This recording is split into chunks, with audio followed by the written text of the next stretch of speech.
আসসালামু আলাইকুম। ইফতারে পেঁয়াজু হবে না তা কি হয়? কারণ ইফতারের কিন্তু সবচেয়ে ইম্পর্ট্যান্ট একটা আইটেম আমার মনে হচ্ছে পেঁয়াজু। আর আমি মটরের ডাল দিয়ে পেঁয়াজু তৈরি করি, সেটা দিয়ে কীভাবে ক্রিস্পি তৈরি হয়, পেঁয়াজুটা মজা লাগে, সেটাই আজকে আপনাদের সাথে শেয়ার করছি।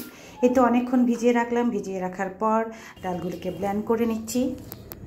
পেঁয়াজ কুচি, কাঁচামরিচ কুচি, ধনে পাতা যার যেমন পছন্দ, হলুদের গুঁড়া সামান্য, জিরার গুঁড়া সামান্য পরিমাণ দিতে হবে, আদা রসুন পেস্ট অল্প একটু, বেশি হলে আবার গন্ধ লাগবে।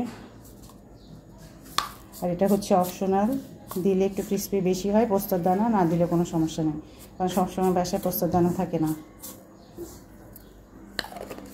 আর এরপর হচ্ছে লবণ,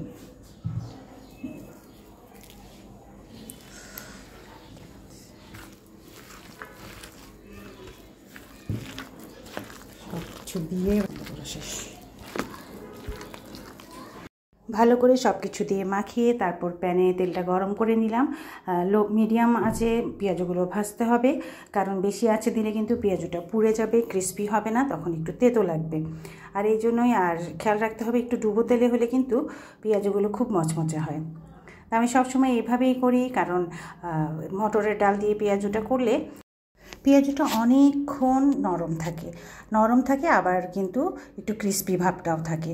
কিন্তু এমনি দেখা যায় বাইরে থেকে আমরা যদি পেঁয়াজু কিনে আনি বা খেসারি ডালের পেঁয়াজুটা করি, তাহলে কিন্তু ওগুলো একটু শক্ত ভাব হয়ে যায়, তখন খেতে খুব কষ্ট হয় বা মজা লাগে না, শক্ত লাগে। আর যারা একটু বয়স্ক থাকেন তারা তো খেতেই পারেন না।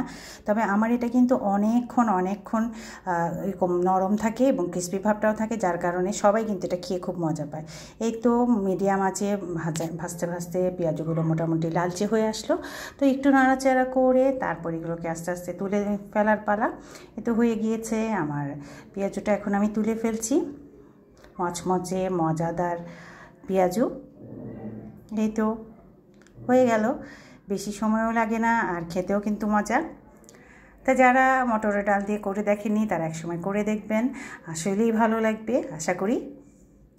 আমার বাসায় তো সবার খুব পছন্দ। এই তো ভিতরটাও কিন্তু খুবই সুন্দর ফুলকো। তো ভালো থাকবেন সবাই।